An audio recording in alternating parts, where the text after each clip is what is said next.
Good afternoon, everyone. Welcome. Thanks for hopping on. We're going to give it a couple more minutes here before we get started, but make sure you got your beers and your tasting glasses ready to go.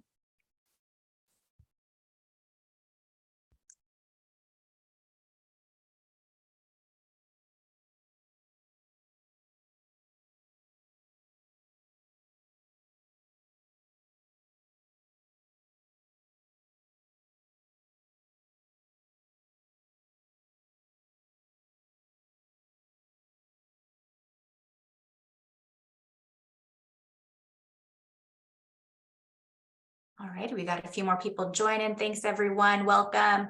We'll get started here in about 2 minutes, give people a chance to get settled, but thanks for hopping on time.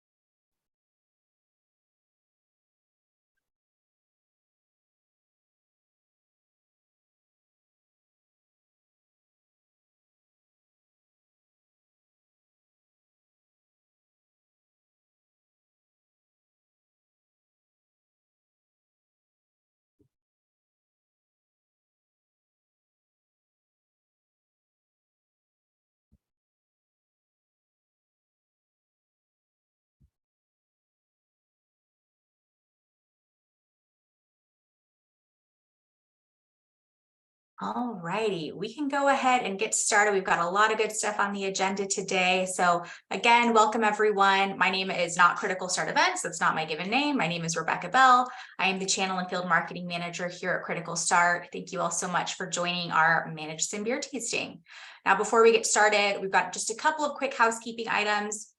You all should be muted to just kind of help reduce background noise. If you're not, please just go ahead and put yourself on mute there during the presentation portion of the event. We will be having time for Q&A for both the Cicerone and our speaker today. So if you have any questions, feel free to drop those in the chat or put them in the Q&A functionality. We'll be monitoring that and make sure we get those addressed. And this presentation will be recorded today. So you'll all be getting an email tomorrow with the link to that recording to go back and reference what was talked about.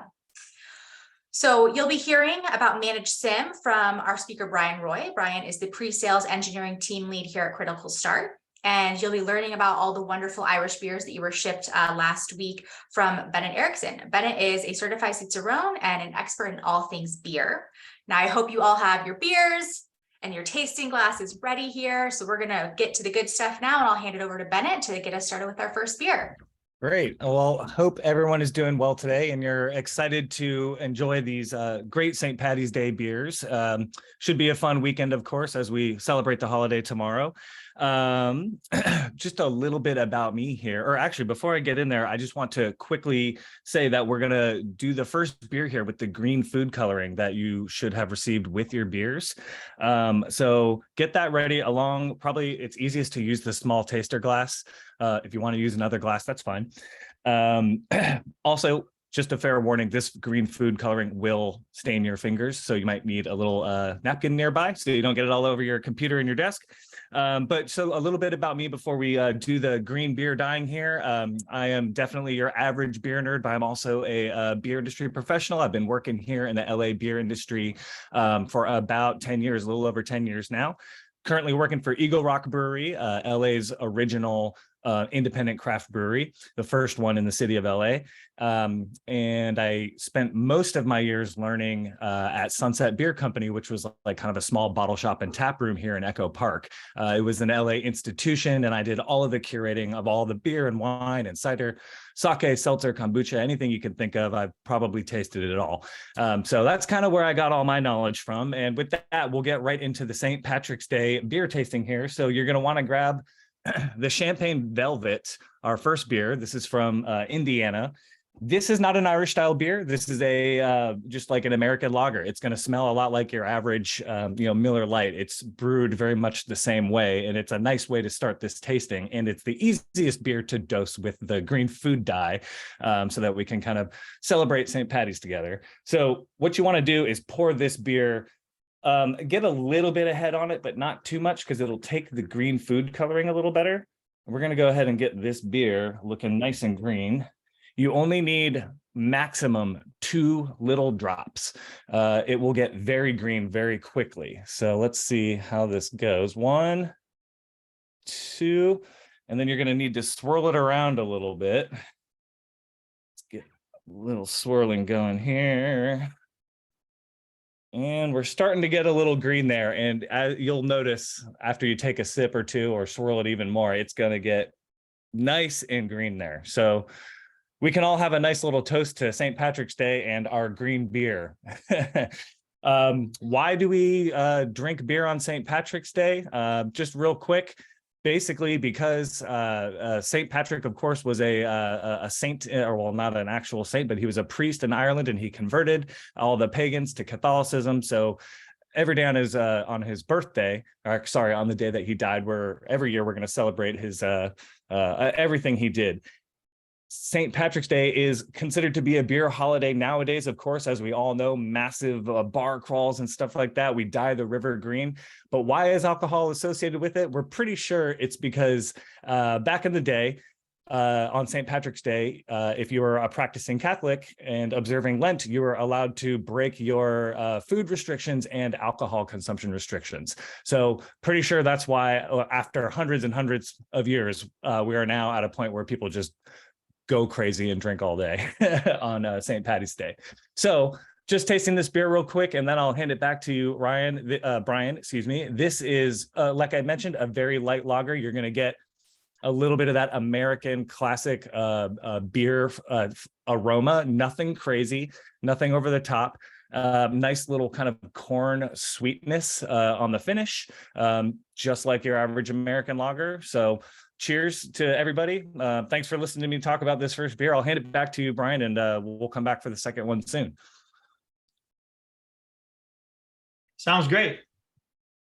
So first of all, just want to make sure that you guys are able to see the slides. Find your pot of gold should be showing currently. All right, sounds good. So good afternoon or evening to everyone, depending where you're at.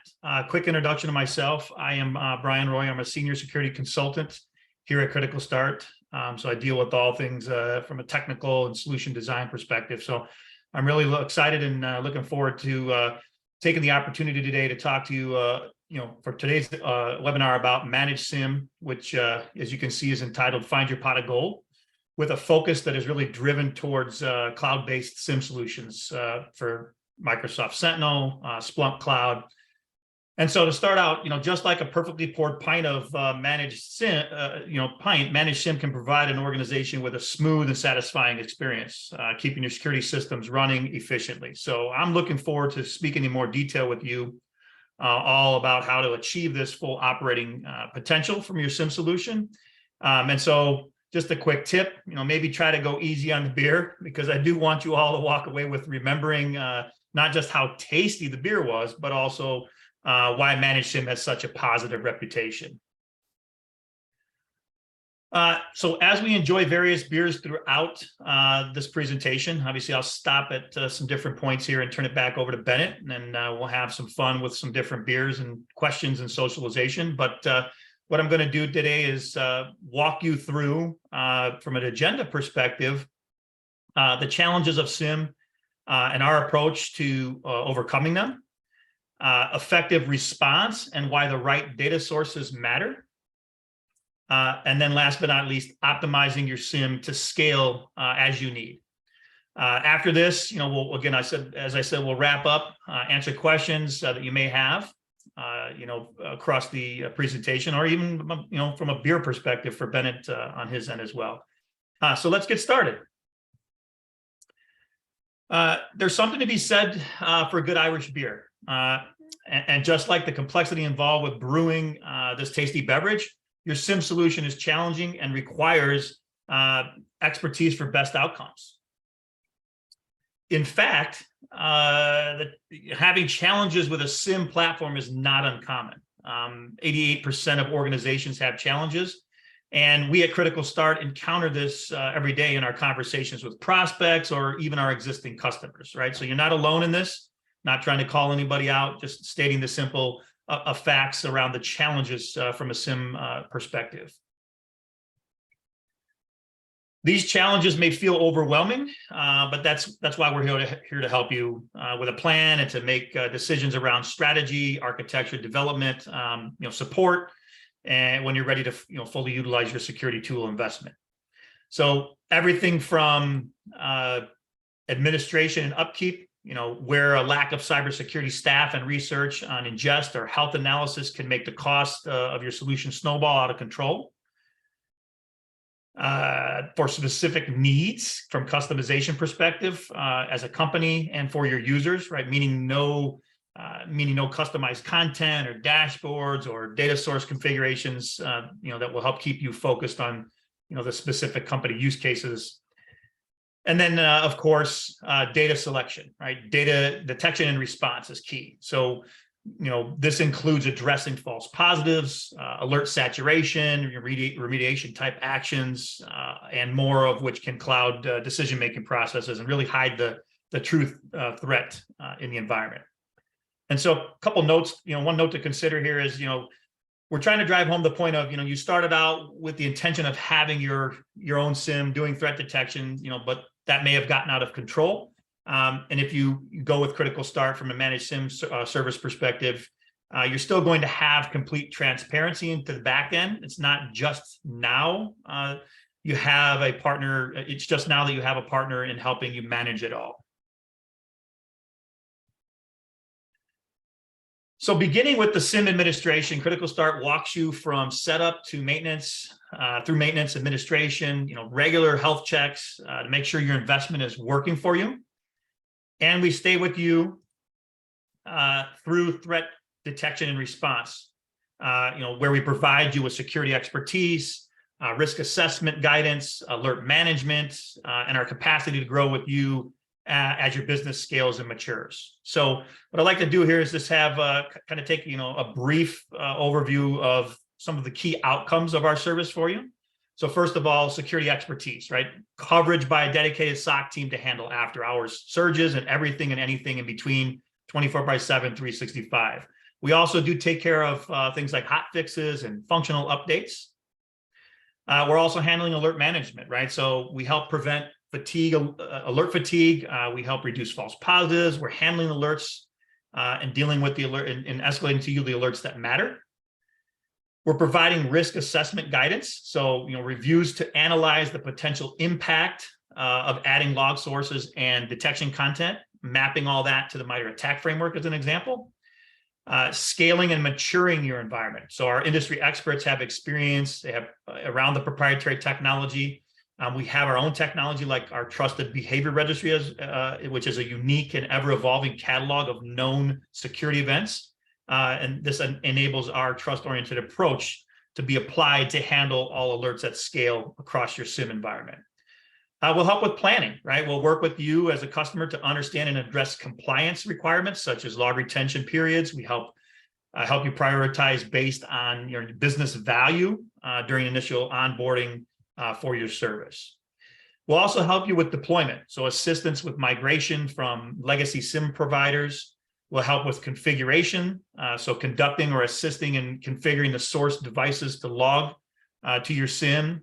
We will configure up to actually 5 custom log or data sources for security relevant content as part of the managed SIEM service on an annual basis, right? And we also will help do things like configure APIs. We conduct or assist in configuring source devices as well themselves into the SIEM, right? So the actual data source itself and how to get it into the SIEM.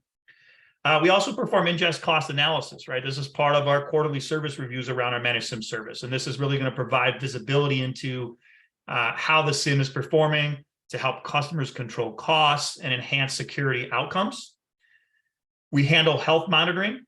Offers data source performance and availability and capacity monitoring to identify potential issues with your log ingestion or your data source ingestion. And then finally, helping to customize data sources and dashboards and content, right? So we'll also provide up to 5 customer-specific reports or dashboards or even custom data source ads per year over the life of the contract to help support security, risk, compliance, and audit type use cases. So from onboarding to optimization, we're here to strengthen your security posture and to help you get the most out of your SIEM solution and detect and stop breaches, right? And so things like onboarding, gathering the relevant data sources that need to be, from a security context, ensuring the SIM is working effectively, helping to personalize and deploy playbooks that reduce false positives, and tune and adapt your content to help with the investigation, right? 24/7 monitoring and analysis, escalation, reporting, and guided response, and helping with resolution of those alerts. And then we also help you mature and optimize your investments by providing continuous recommendations on on your data sources or log sources to add into your SIM implementations. We help you decide how to get the biggest bang for your buck as you add additional sources into your SIM. And we help you continue to learn about your operating environment, right? Or I should say, we continue to help our team from a continuous learning perspective about your operating environment, and which results into fewer false positives with the tuning through that trusted behavior registry that I talked about.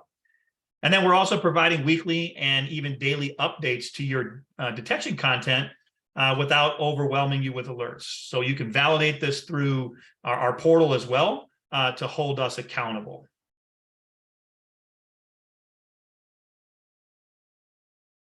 So that said, as you enjoy your second tasting, think about how different types of Irish beers have their own unique flavors and characteristics. A one-size-fits-all approach isn't the best strategy when choosing a beer, right? Instead, you should choose ones that are most customized to your taste. Well, Managed SIEM Services should also be the same and customizable as well. This is the only way that you can actually ensure that the services fit the specific needs of your organization. Bennett, I will turn it back over to you for the next beer. Great. All right. So one thing I want to say before we try the next beer is I know that we have a few people on the call that may have gotten non-alcohol or gluten-free products.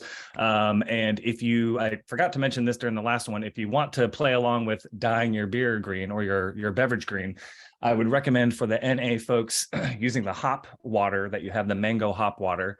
I'm not sure if it's this exact brand, but this is the one I have here. And then for the gluten-free folks, you should have the Shaxberry Deer Snacks cider, which is a very similar color to the beer that we tried. So it should work very well with the green dye. And so for those of you who don't know, the non-alcoholic and gluten-free scene is massive. The alternative beverage scene nowadays, it's not just beer and wine out there. At any place I've ever worked at, we have a massive selection of ciders and seltzers, kombuchas, kind of more healthy products, non-alcohol stuff. The hop water that I mentioned before is extremely popular. So there's something for everybody out there. And I'm glad that when we do these tastings, we can get something out there for the folks who might not be drinking alcohol or just need to stay gluten-free, of course. So with that said, I will move into the second beer, which is going to be the Society Pugilist, the smaller 12-ounce can that you have. This is a dry Irish stout. So this is definitely kind of the belle of the ball here for our tasting today. This is the most Irish style beer that we're going to have on the menu. Society, I will speak about them in just a moment. Let me get this beer in the glass here. Nice little pour there. Always make sure you get a good bit of head on there so you can smell the beer as well as you can taste it. So Society Brewing Company is from down here in San Diego. They're one of SoCal's obvious beer nerd destinations. Beautiful big space, and they're really well known for making mostly West Coast IPAs. Actually, that's kind of where they got their start and where all of their fame kind of came from. But they've been making this beer as a core beer as well for almost as long. And I think this is a perfect beer for just everyday drinking. You're going to find that this is actually a bit of a curveball here. It looks very dark and heavy, but it's a pretty light-bodied beer. And this might also seem like a curveball for the tasting because you would normally kind of work your way up from lighter beers to darker beers. And we're going right from the lightest beer to the darkest beer we have on the menu. But I think you'll find that it works out really well because it isn't so heavy bodied actually. So what we have here, almost a pitch black beer here. Society refers to this beer as a celebration of roasted barley. And that's because they use very heavily kilned malts. They're called Black Admiral malts. Basically look like coffee beans, and those are exclusively responsible for the color of this beer, and also to some extent gives you a little bit of the malty backbone that you'll get as well. So if you want to give this beer a nice big whiff before you taste it, you're going to get a few things on the nose. For me, it's probably chocolate first, Definitely kind of like sweet, little bit of caramel, and then kind of like lingering coffee, like a light bitterness. It's not a intense coffee aroma, but it's there, and it kind of smells like that bitter finish of a black coffee. And so, yeah, let's go ahead and take a quick taste here. Cheers to everybody. And I think you'll see it's a nice ramp up from the lager. You know, it's robust in flavor, but not too over the top. Nice light body, definitely quaffable. This is only what, 4.5%, I want to say, 4.5%. So this is something you can kind of work on all day, especially if you're having a few pints for St. Patty's Day. So yeah, hope everybody likes it. That's the society beer for you, the Pugilist, and like I said, a great St. Patrick's Day beverage for you. So enjoy.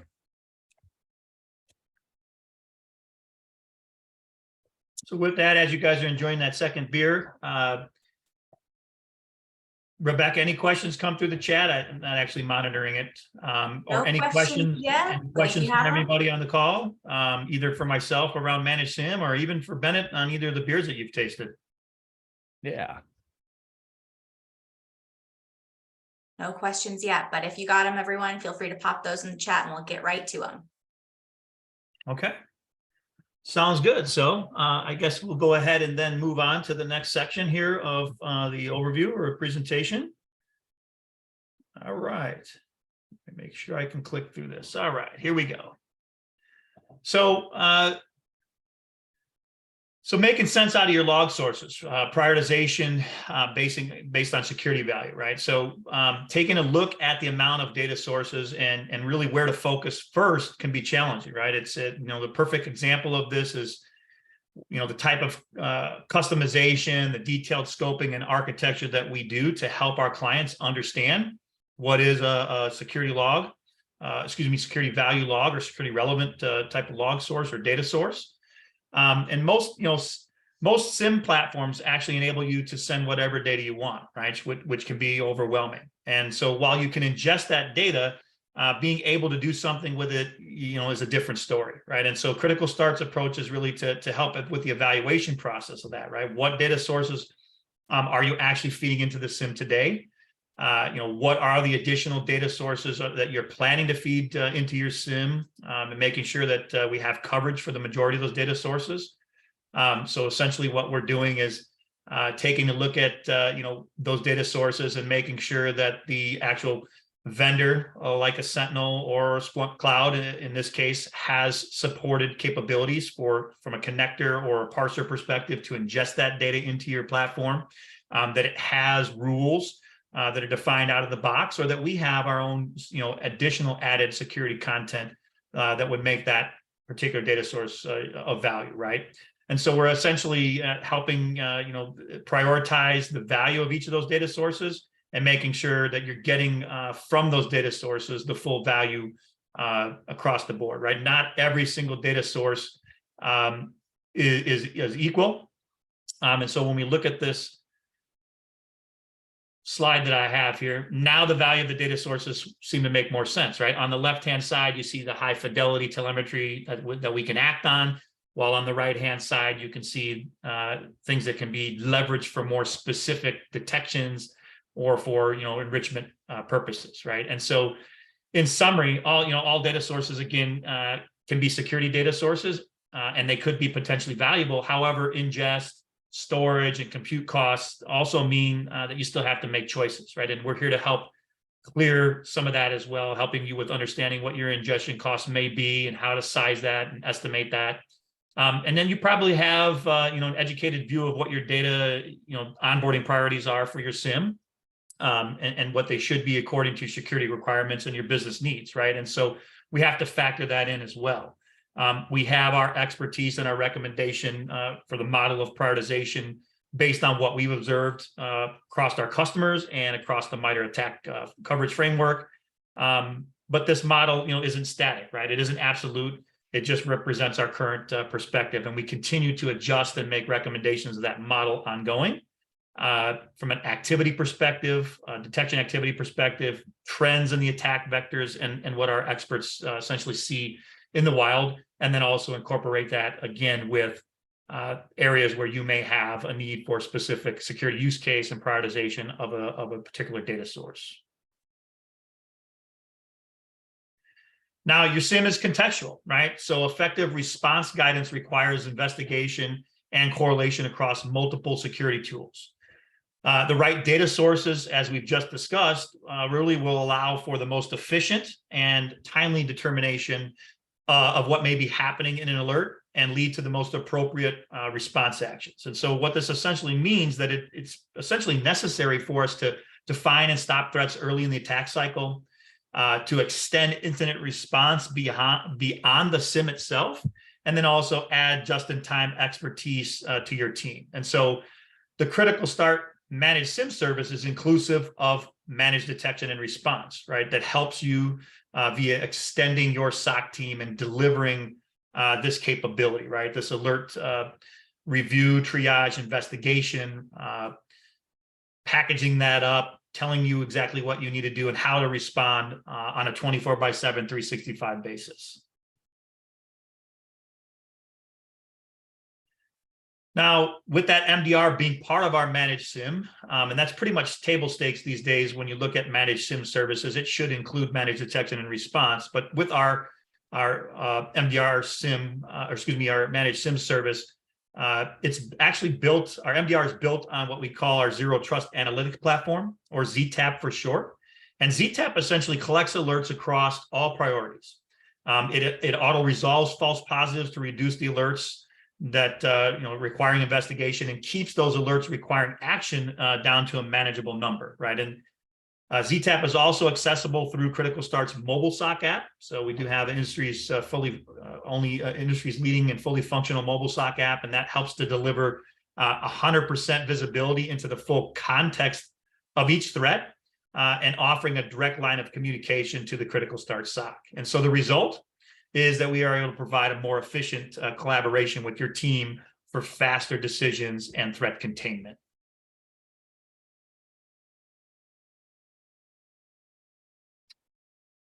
And then just like the different perceptions of whether more or less foam, or head as it's Bennett calls it, right? With your Irish pour, a beer pour is best. Value in your actual managed SIEM with MDR services perceived differently across various levels within your organization as well.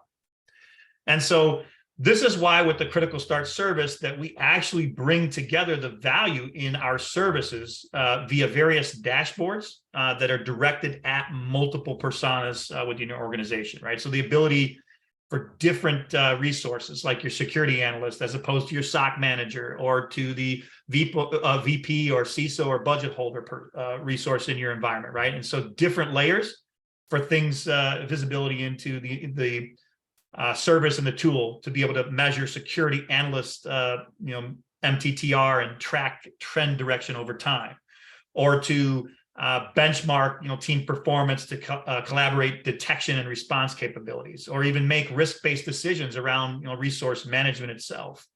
Also have, your analysts focused on investigation, focused on investigation time around the real and emerging threats, right? So we bubble things up from a situational awareness dashboard perspective for your frontline analyst resources. We also provide multi-vendor security tool detection coverage that's actually mapped across the MITRE ATT&CK framework, and the ability to also measure your security tools and your MDR service against the MITRE ATT&CK framework. And then finally, articulating the value of your MDR services as part of your overall security operations program is a key feature. Things like ROI, how we're trending on our KPIs to time to detect and median time to respond, and are provided as well, full visibility across these dashboards. All right, we're moving right along here. Looks like we're ready for the next beer, unless there's any questions before we turn it over to Bennett. No questions yet. Don't be shy, everyone. We're happy to answer those if you got them. All right, so Bennett, I'll turn it over to you. Sounds good. One other thing I failed to mention during the last beer, the society beer, maybe you got one of these little doubloon chocolates in your box. Definitely pair this with your dry Irish stout. That's going to go really well. So the third beer we're going to taste here is the Wexford Irish Style Cream Ale, which is in this tall, kind of green and cream colored can. You'll notice that this is a nitro style beer, very similar to a Guinness, which a Guinness is, of course, very similar to the beer we just tasted, but the beer we just tasted is a carbon dioxide beer, force carbonated with CO2 rather than nitrogen. So these beers, the nitrogen beers, as you all know, are a bit creamier and smoother, and it's all about getting the right pour with this beer. So if you have a bigger glass, it might be a little easier than the taster, but the idea is you want to pour this beer pretty hard into the glass to make sure you get that big kind of foamy head, kind of like you see on the screen right now. But you'll also notice that the bubbles kind of climb up and down the sides of the glass, which is a trapping of the nitro pour. So let's see if we can't make that happen here. Pour it in about as hard as you can. And that's going to allow the nitrogen that is in this widget in the can at the bottom to kind of, you see how it's kind of climbing up and down the glass there. And then it'll settle with this nice, thick, creamy head. And so the point of using nitrogen in beers is to, as I mentioned before, to get a creamier style beer. Nitrogen is less soluble to the liquid in the beer compared to CO2. So it doesn't affect the texture negatively. It actually adds the smooth creaminess to it. It's less aromatic than CO2. You'll notice if you try to smell this beer, this is actually a pretty aromatic beer, so you'll still smell quite a bit. But if it were on CO2, it would be even more aromatic because CO2 kind of traps more of the beer molecules and pulls them out of the glass as it evaporates. So you definitely want to give this a nice aroma, and you are, a nice smell, and you're going to notice an aroma.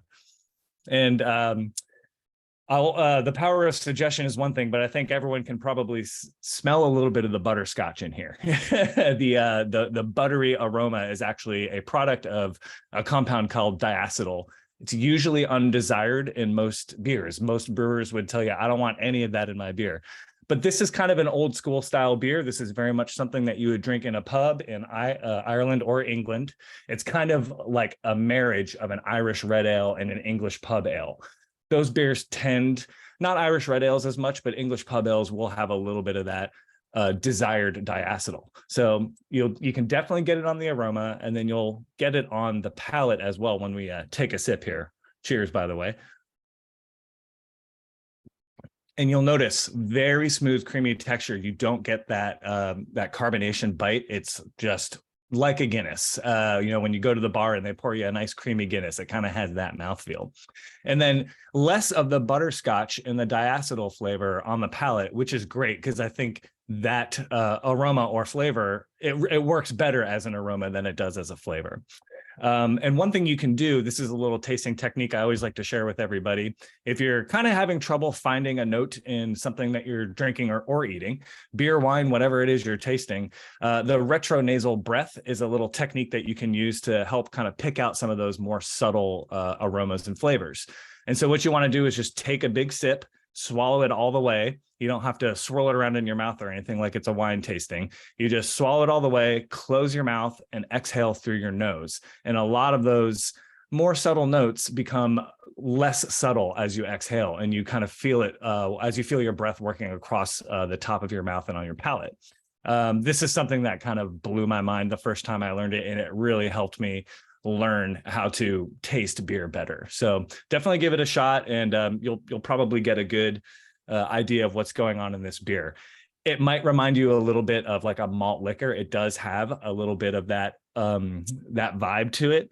I think the best way to describe this is kind of like a nutty and grain-driven beer that's not too sweet. A lot of time grain-driven beers will be quite sweet, in fact, like a brown ale.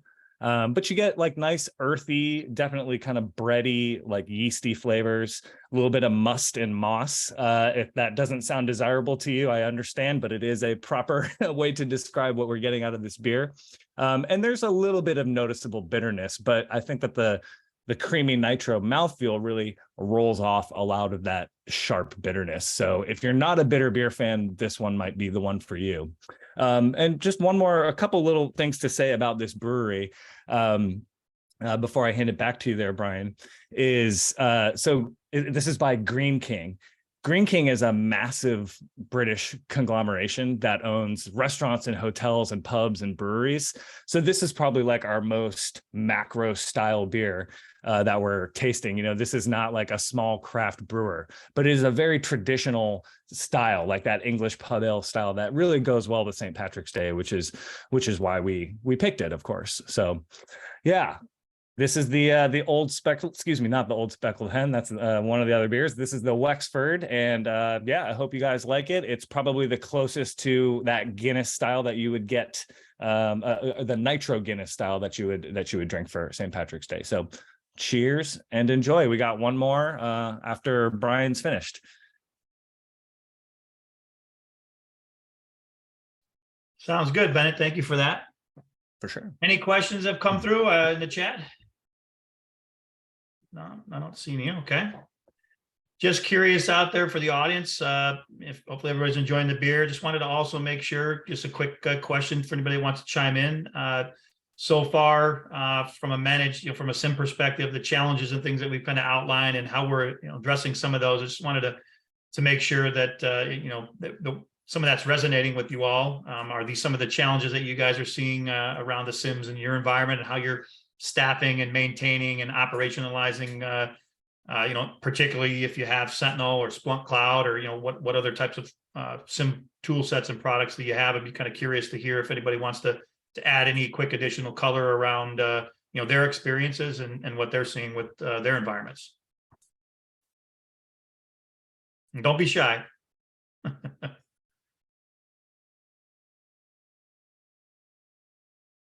No one. Okay. Fair enough. I will then go ahead and continue on with the next, the last set here before we move into the final fourth beer here that Bennett will showcase.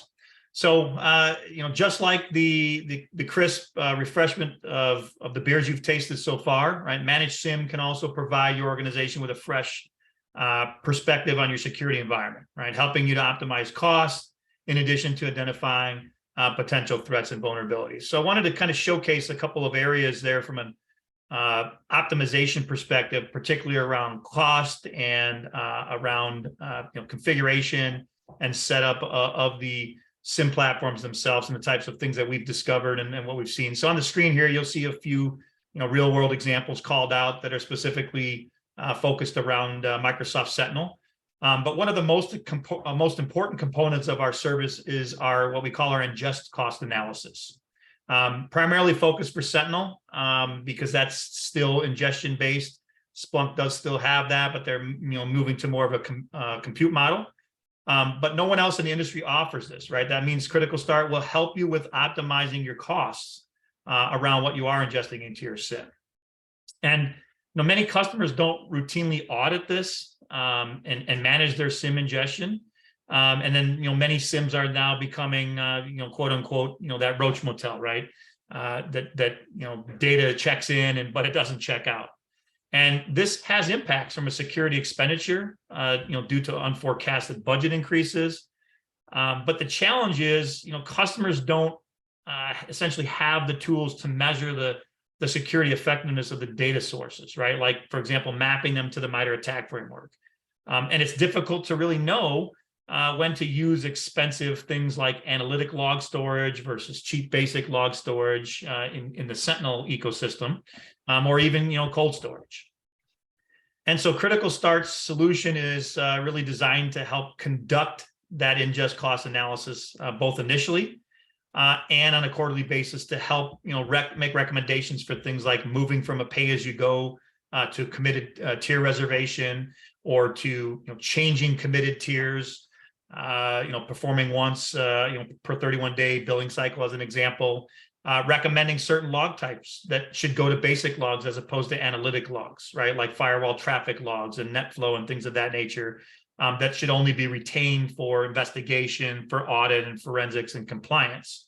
And then also recommending data sources, to be added based on the MITRE attack threat coverage, and sources to remove that have no security value. And so while we can't, actually change how the SIEM vendors do their pricing, what we can do is essentially help, look at what you're feeding into the environment, and then provide advice and help for you to maximize, your license costs.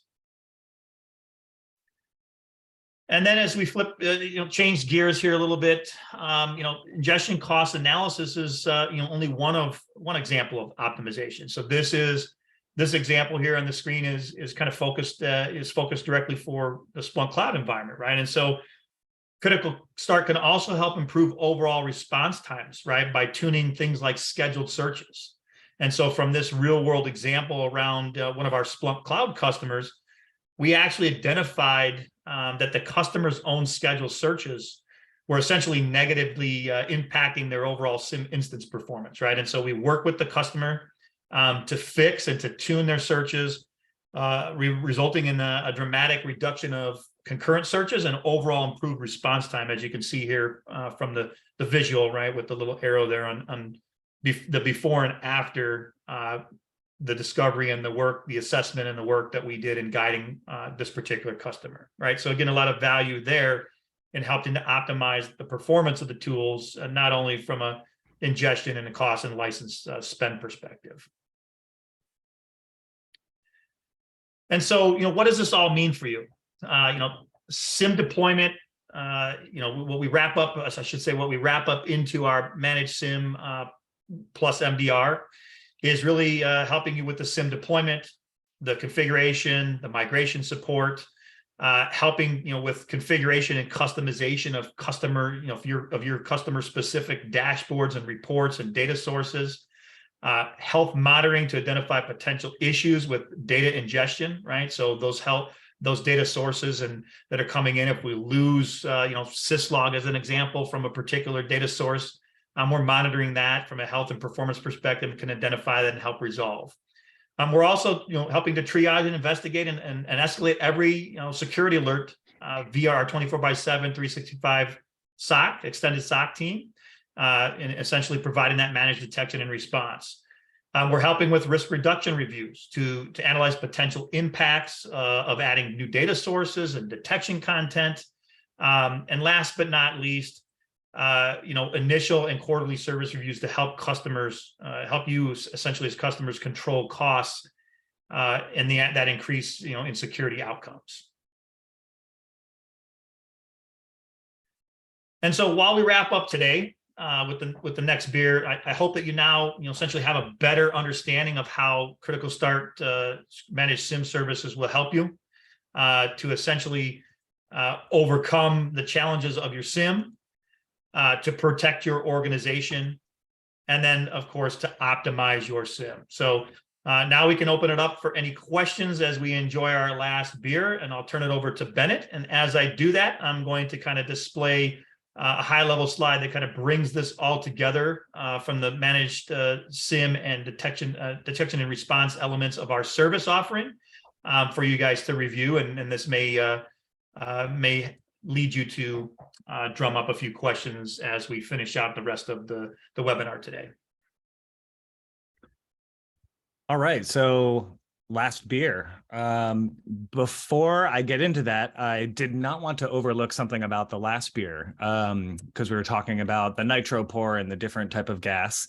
In this can, there is a kind of a newfangled nitro delivery system. If you cut this can open, my webcam doesn't want to show it, but if you were to cut it open at the bottom and look at the bottom of the can, you'll see this little kind of top hat, it's essentially the widget that nitrogenates the beer. You may have had like a Guinness in a can before, and when you finish the beer, you shake the can and you can hear the widget rattling around. Those are a thing of the past at this point. This new process, it nitrogenates the beer, I think, much more consistently.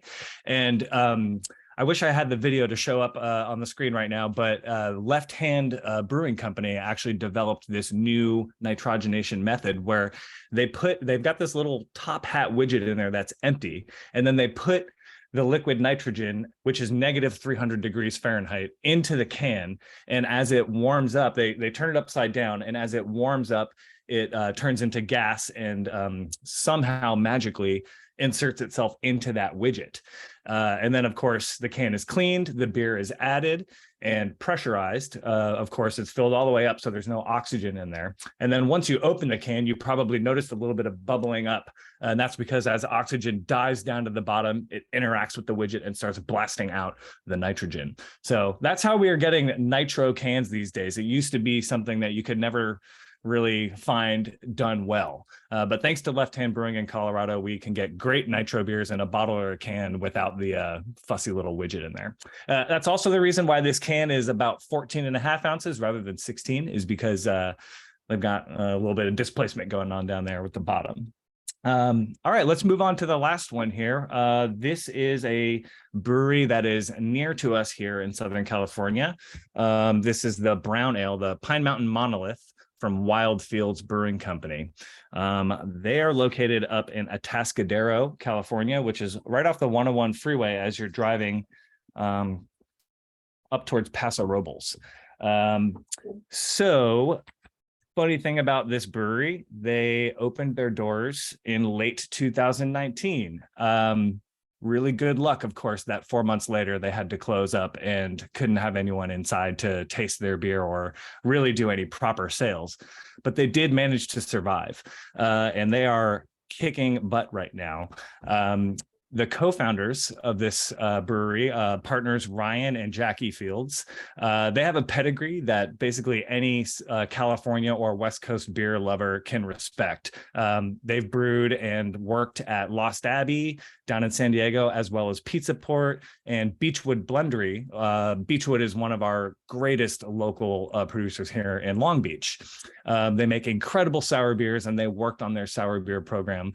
And then eventually took all their skills, moved up to Atascadero, and decided to start their own brewery. That area of California, the Central Coast, is no stranger to great beer. We have Firestone Walker up here, tons of smaller breweries and wineries in the Templeton area and Buellton. But the Wild Fields is kind of filling in a little gap between Pismo Beach and Paso Robles, where there's really nothing else out there in terms of craft beer. And Atascadero is kind of a small, old cowboy farming town. They have like a funny old timey card room casino there with old guys, playing poker in cowboy hats. It's kind of a smaller place for a craft beer brewery to survive, but they are doing very well, and they make fantastic beer of all varieties.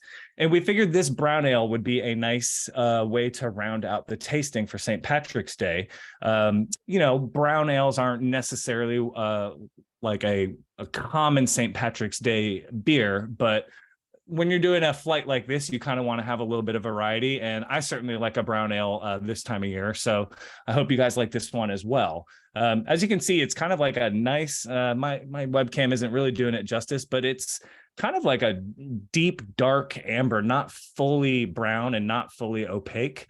So it's got a nice, beautiful, clear body to it. Really well-made stuff here. This, in fact, won a gold medal at the 2021 Great American Beer Fest in Denver and at the 2022 World Cup. And just giving it a little smell here, it's very true to style. Brown ales really showcase, if you've probably had a lot of brown ales, and you can probably agree that brown ales are a showcase of malt balance. It's very important that you have your malts creating the color and creating the deep flavor without it getting too sweet. All the best brown ales are not too sweet. I used to drink Newcastle when I was in college, thinking it was like the best beer in the world. It is the sweetest brown ale I've probably ever had. So something like this, I think, is a lot better. It's not as cloying. It doesn't kind of leave you with an aftertaste that makes you need to take a sip of water after it. So yeah, this beer should, as you taste it, it should remind you a little bit of those bready, malty qualities that we got from the Wexford, but much more restrained. You get like kind of almost a nice rye flavor from it. A little bit of toasted nuts, I would say. Brown ales usually have a little bit of that kind of nutty quality, like a dark nutty quality. I wouldn't say almondy, but some sort of sometimes like a little bit of a walnut flavor. It's not like there's walnuts in the beer, but the malt just tends to bring out stuff like that. So yeah, beer like this is great from, the fall all the way through the stout season and then going into the spring. And something like this is a little heavier even than our Irish stout, but I think it's still light enough to enjoy even throughout the summer if you're the person who prepares or who prefers a brown ale over a light lager or something like that, or even an IPA. But yeah, very classic. Not a whole lot to say beyond some of those basic flavor notes, but again, really happy that we can put a spotlight on Wildfield's Brew House, one of our newer Southern California, Central California brewers that is doing great work. And as I mentioned, they all know what they're doing. They've been in the industry for a long time. So yeah, I hope this one goes over nicely as well. And I don't know if you guys have any questions coming through the chat, but I am definitely happy to answer anything if anything came to your brain as we were tasting these beers today. I'll be hanging out and happy to help. So cheers and thanks for enjoying. Excellent. These were very, very tasty. Thank you, Bennett, for your expertise, and Brian for sharing about the Managed SIM. We got about 10 minutes left in this session. So last chance for any questions, comments about any of the fun information we learned today.